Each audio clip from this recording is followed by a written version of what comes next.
আপনার Facebook professional account থেকে আপনি নর্মাল অ্যাকাউন্টে চলে আসতে চান, তো সেটা কিভাবে করবেন?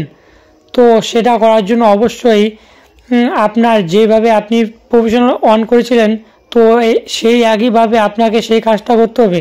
তো সেটা করার জন্য এখানে আপনার প্রোফাইল আসতে হবে। আসার পর থ্রি লাইন দেখতে পাবেন, এখানে একটা ক্লিক করবেন।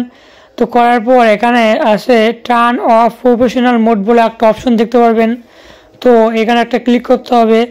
তো করার পর এখানে কন্টিনিউ, এখানে আছে টার্ন অফ বলে অপশন, ঠিক আছে, অপশন আছে। তো এখানে আপনাকে জাস্ট ক্লিক করে দিতে হবে। এখানে ক্লিক করে দেন।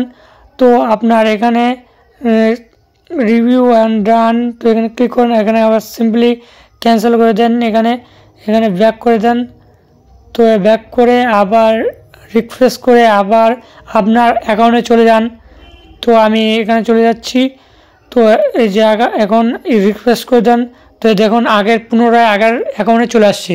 তো এইভাবে আপনারা প্রফেশনাল মোড থেকে আবার নর্মাল অ্যাকাউন্টে আনতে পারবেন। চ্যানেল নতুন হয়ে থাকলে প্রথমে সাবস্ক্রাইব করবেন এই ভিডিও পাওয়ার জন্য। আর যদি ফেসবুক পেজ থেকে একটা ফলো করবেন।